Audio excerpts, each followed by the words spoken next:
What if I told you that 6 men armed with nothing but dummies, sound effects, and pure nerve changed the course of D-Day?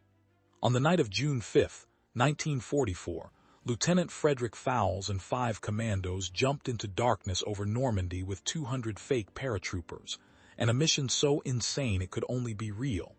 Convinced the German army that thousands of Allied soldiers were landing miles from the actual invasion. No backup, no extraction plan.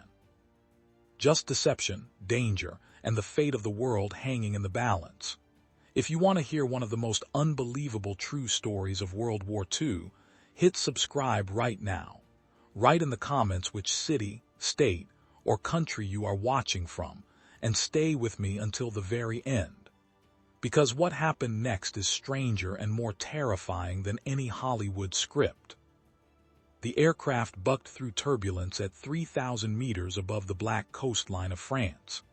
Inside the fuselage of the Armstrong-Whitworth Albemarle, Lieutenant Frederick Fowls sat pressed against the cold metal wall, his parachute harness cutting into his shoulders, his stomach tight with a fear he would never admit aloud. Around him, 5 other men from the 2nd Special Air Service Regiment sat in similar silence, each lost in thoughts they shared with no one. The roar of twin engines made conversation impossible, but even if the noise had ceased, Fowls doubted anyone would have spoken. There was nothing left to say. They had gone over the plan until the words lost meaning. Now, in the final minutes before the jump, each man retreated into himself. Fowls glanced at the pile of canvas bundles stacked along the deck, 200 of them. 200 burlap dummies stuffed with sand and straw, each fitted with a self-igniting demolition charge and a crude parachute harness. The Special Air Service called them Roberts. Someone thought that was funny. Fowls did not. He knew what the Roberts represented. A desperate gamble that German commanders would see phantom paratroopers descending from the sky and believe an entire airborne division was landing in the wrong place. That the Wehrmacht would mobilize reserves, scramble reinforcements, tie up thousands of soldiers chasing ghosts, while the real invasion unfolded kilometers away on the beaches. Operation Titanic, even the name felt absurd. The dispatcher, a sergeant from the Royal Air Force, moved through the cabin checking static lines and equipment. He said nothing. His face was grim. Fowls wondered if the man thought they were all going to die. Maybe they were. The odds were not encouraging. 6 men would jump into enemy-occupied territory with no heavy weapons, no artillery support, no reinforcements. Their mission was to survive long enough to create chaos, then disappear into the countryside and make their way back to Allied lines. If the invasion succeeded, if the beaches were taken, if the breakout happened on schedule, too many ifs. The red light above the door flicked on. 5 minutes. Fowls stood, his legs stiff from the long flight across the English Channel. The other men rose with him, checking their gear one final time. Each carried a Sten submachine gun, a fighting knife, a compass, a small radio set, emergency rations, and as much ammunition as they could carry. Some had brought grenades. One man, Corporal Harris, had insisted on carrying extra morphine. Fowls had not questioned it. He understood. The Roberts would go first, pushed out in rapid succession by the dispatcher and another crewman. The dummies would scatter across the drop zone, their chutes blossoming white against the darkness, their demolition charges detonating on impact to simulate rifle fire. Meanwhile, hidden among the barrels and containers were the sound devices, spring-loaded gramophones that would play recordings of battle noise, shouted orders, and the clatter of equipment. The illusion had to be complete. The green light flashed. The dispatcher threw open the door and the night roared in. Cold wind tore through the cabin. Fowls could see nothing outside but blackness and the faint outline of clouds. The dispatcher began heaving the Roberts out, one after another, grunting with effort. Canvas bundles tumbled into the void. Fowls counted them out of habit, though he lost track after 30.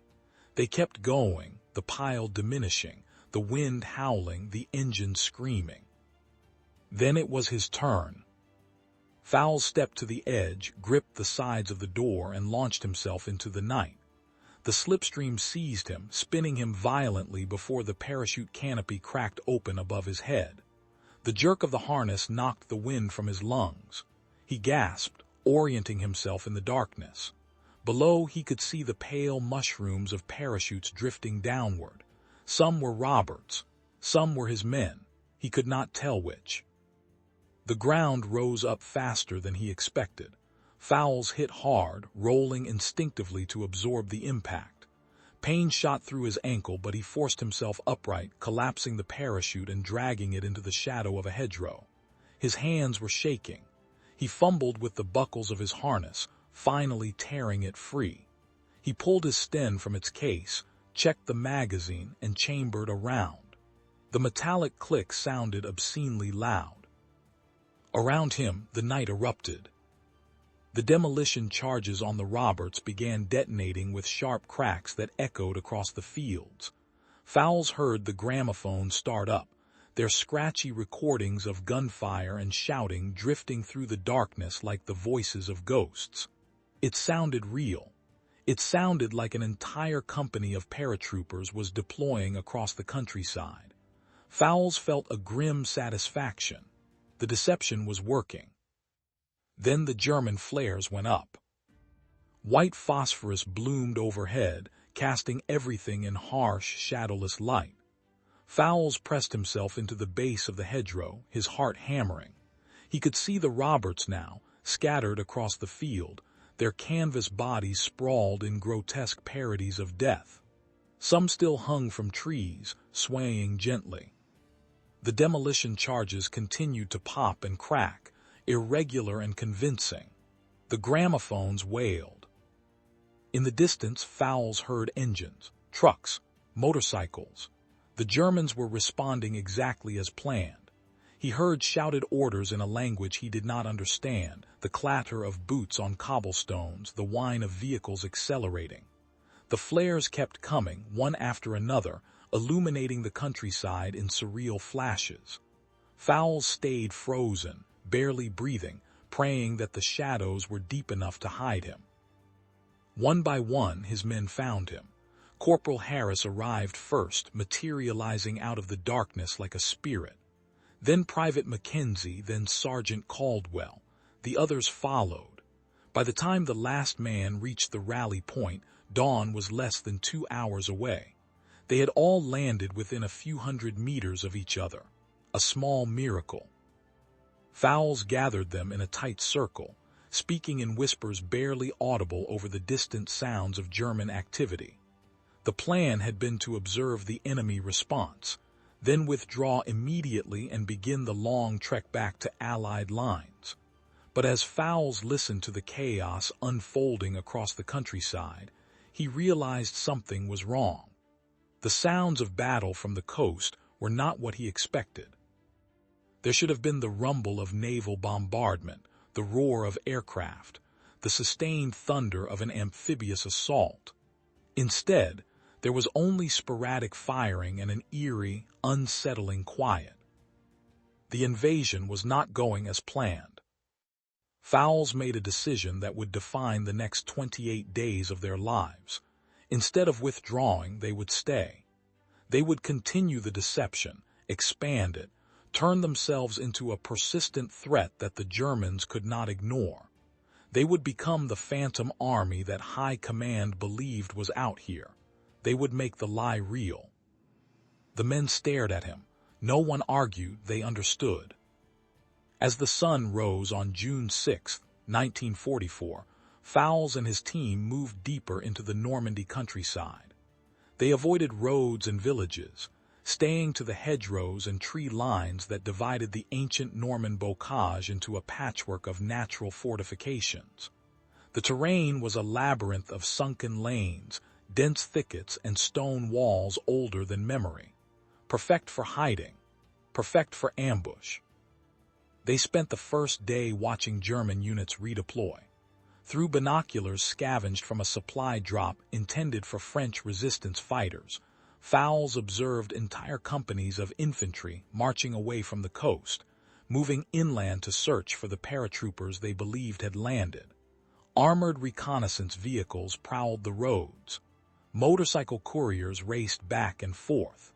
The Germans were committing substantial forces to the hunt. Fowls felt a cold satisfaction. The deception was holding. But he also felt the weight of isolation. The small radio set they carried could receive transmissions, but lacked the power to send messages back to England. They could hear the BBC broadcasts, the coded messages to resistance cells, the fragmentary reports of fighting along the beaches. But they could not call for help. They could not report their position. They were ghosts in truth now, severed from the army they served. On the second night, they began their sabotage campaign. Moving in pairs, they cut telephone lines strung along rural roads, severing communications between German outposts. They destroyed a small fuel depot by setting fire to jerry cans stacked behind a farmhouse that had been commandeered as a supply point. They ambushed a lone motorcycle courier, killing him silently with a knife, taking his dispatch case and leaving his body in a ditch. The documents inside revealed troop movements and unit designations. Fowls committed them to memory, knowing the intelligence was worthless without a way to transmit it. The Germans responded with predictable fury. Patrols intensified. Checkpoints appeared on every road. Search parties combed the fields and forests, their voices carrying through the morning mist. Fowls and his men stayed ahead of them, moving constantly, never sleeping in the same place twice. They ate their emergency rations sparingly, supplementing them with food stolen from unguarded gardens and chicken coops. They drank from streams and rainwater pooled in the hollows of trees. By the end of the first week, Fowls realized they were not going to make it back to Allied lines anytime soon. The front had stalled. The breakout from the beaches was proceeding slower than anyone had anticipated. German resistance was fierce. The bocage terrain favored defenders. Every hedgerow became a fortress. Every sunken lane a killing ground. The Allies were paying in blood for every meter of ground. And Fowls and his men were trapped behind enemy lines, deep in territory that showed no signs of liberation. The psychological toll began to mount. Corporal Harris developed a persistent cough that he could not suppress, forcing him to muffle his face in rags during the day. Private Mackenzie grew increasingly paranoid, convinced that French civilians were reporting their movements to the Germans. Sergeant Caldwell stopped speaking unless absolutely necessary, his eyes hollow and distant. The others simply endured, their faces gaunt, their hands trembling from exhaustion and malnutrition. Fowls himself felt the creeping weight of despair. He had been trained for rapid insertion and extraction, for quick strikes and faster withdrawals. He had not been trained for this, a grinding war of survival against an enemy that outnumbered them 1,000 to 1, in a landscape where every sound could mean discovery and every shadow could hide death. On the 10th night, the radio failed completely. They had been rationing the batteries, using the receiver only for brief periods to monitor Allied broadcasts. But the equipment had been damaged during the jump, moisture seeping into the casing despite their efforts to protect it. When Fowls switched it on, he heard only static. He tried adjusting the frequency, checking the connections, replacing the battery. Nothing. The radio was dead. They were truly alone now. Fowls made the decision to continue the mission anyway. They had caused disruption. They had tied down German forces. They could still do damage. They would fight until they could not fight anymore. The sabotage continued. They derailed a supply train by loosening the bolts on a section of track, sending 3 cars tumbling down an embankment. They destroyed a small bridge with explosives fashioned from captured German grenades. They shot out the tires of military vehicles and melted away before the guards could respond. Each action was small. Each action was calculated to create maximum confusion with minimum risk. But the risks were mounting. On the 14th day, they nearly walked into a German encampment hidden in a forested ravine. Only Sergeant Caldwell's sharp eyes saved them. He spotted the sentry smoking a cigarette in the shadows and signaled the others to freeze. They backed away slowly, inch by inch, until they were far enough to run. Behind them, they heard shouts.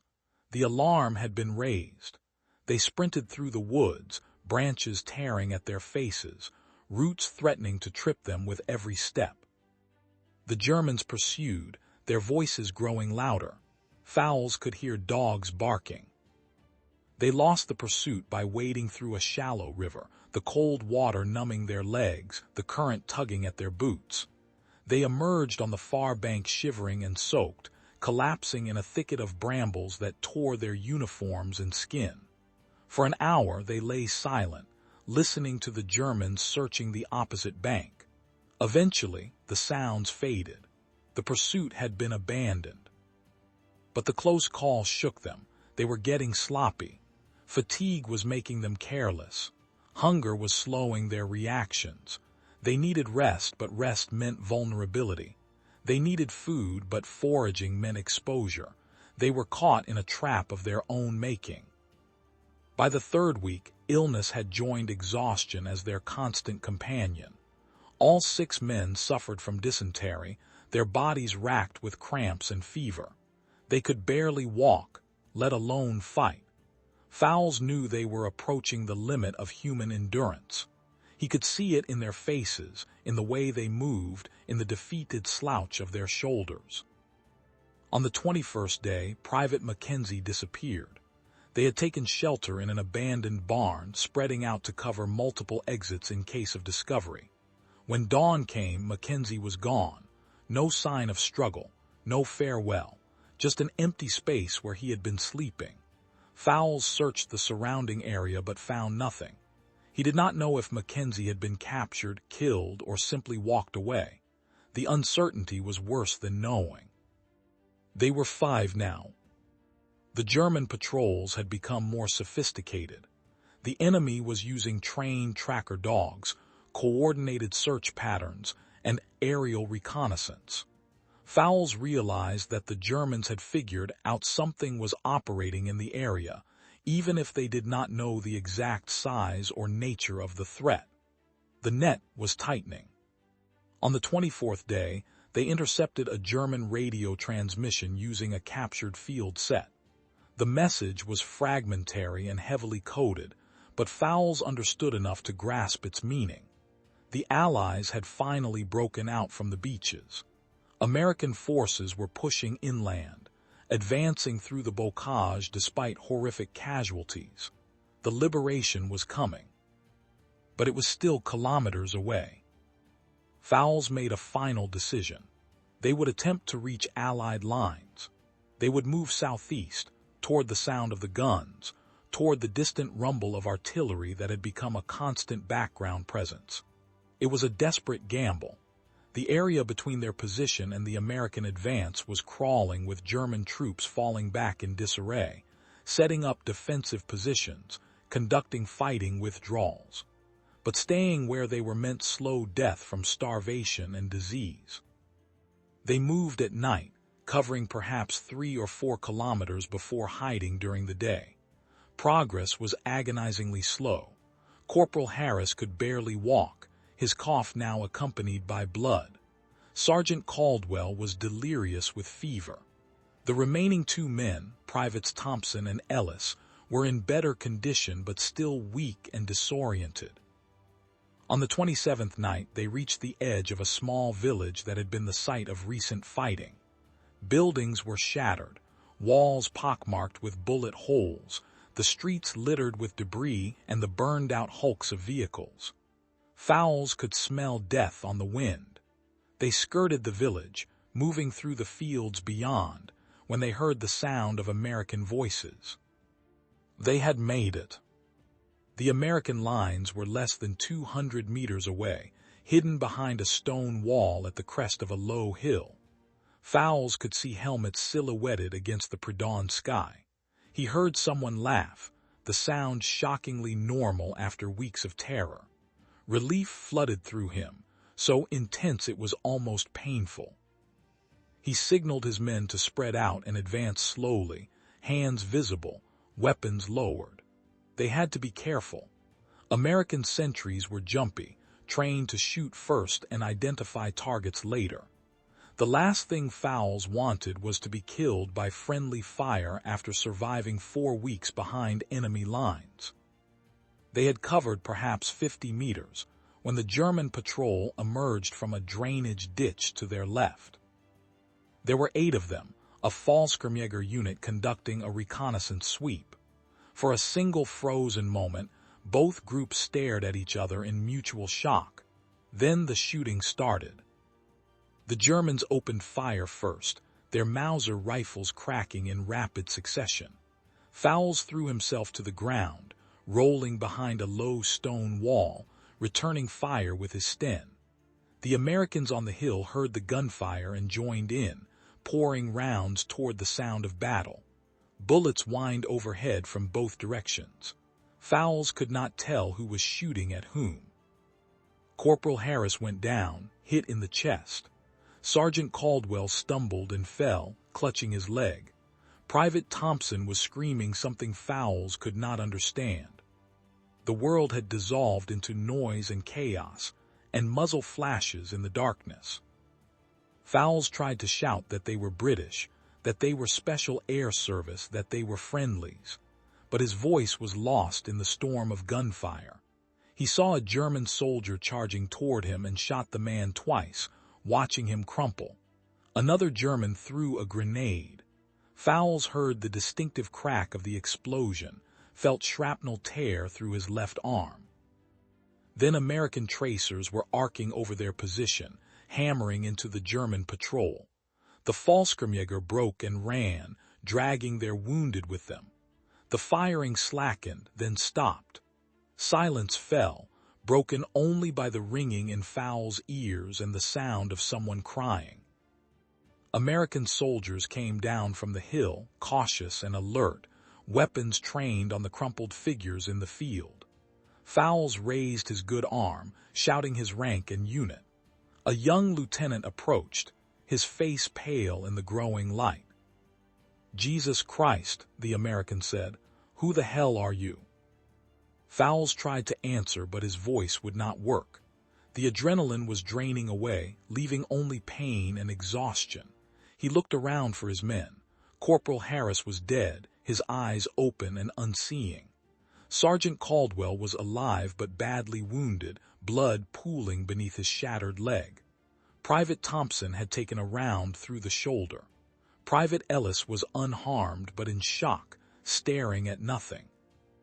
They had made it, they had survived, they had reached Allied lines. But the cost had been almost everything they had. Fowls and the surviving members of his team were evacuated to a field hospital, then transferred to England for debriefing. The interrogation lasted 3 days. Intelligence officers wanted every detail, the exact location of their drops, the German units they had observed, the extent of the enemy response to Operation Titanic. Fowls told them everything he could remember, his voice flat and mechanical. The officers seemed satisfied. They told Fowls that Operation Titanic had been a success.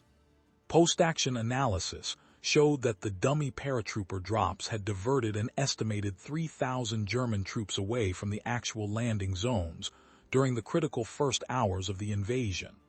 Entire battalions had been sent chasing phantoms, while American, British, and Canadian soldiers fought their way off the beaches. The deception had worked exactly as intended. Fowls felt nothing hearing this. He thought about Corporal Harris bleeding out in a French field. He thought about Private Mackenzie vanishing into the night.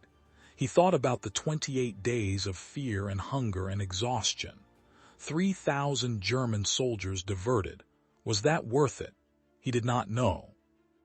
The intelligence officers also told him something else. He and his men had not been the only ones operating behind enemy lines during those weeks.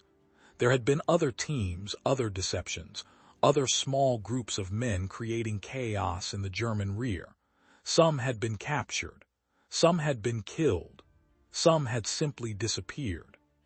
The broader picture was emerging now, the full scope of the Allied deception plan becoming clear. Operation Fortitude had convinced the Germans that the invasion would come at Calais, not Normandy. Operation Bodyguard had created phantom armies that existed only on paper and in the minds of German intelligence officers. Operation Titanic had been just one small piece of an enormous web of lies designed to paralyze German decision-making at the moment when clarity was most crucial. And it had worked. The invasion had succeeded not because of superior firepower or numerical advantage, though those helped. It had succeeded because the Germans were fighting shadows, deploying against threats that did not exist, holding back reserves to counter invasions that would never come. The Allies had weaponized uncertainty itself, turning German caution and paranoia into strategic paralysis. Fowls and his 5 commandos had played their part in that. 6 men and 200 burlap dummies had tied down thousands of enemy soldiers, disrupted communications, created fear and confusion that rippled through the German command structure. They had done their job. But Fowls could not shake the feeling that they had been expendable all along. The plan had assumed they would not survive. The lack of extraction procedures, the minimal equipment, the absence of backup support, all of it pointed to the same conclusion. They had been sacrificed on the altar of strategic necessity, and the fact that some of them had survived was an unexpected bonus, nothing more. He did not resent it. He understood the mathematics of war. Sometimes small groups had to be spent to save larger ones. Sometimes deception required flesh and blood to be convincing. The enemy had to believe the threat was real, and the only way to make them believe was to make it real. Still, in the quiet moments, in the long nights at the hospital when sleep would not come, Fowls found himself thinking about the terrible intimacy of deception. They had not fought the Germans with guns and grenades, though those had played their role. They had fought them with fear. They had fought them with doubt. They had fought them with the nagging suspicion that something was out there in the darkness, watching, waiting, ready to strike. And in the end, that had been more powerful than any weapon. The full story of Operation Titanic remained classified for decades after the war. The public knew about D-Day, about the beaches and the breakout and the long march to Berlin.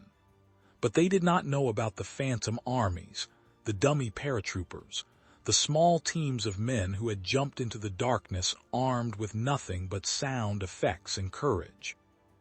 When the records were finally declassified, historians struggled to assess the operation's true impact.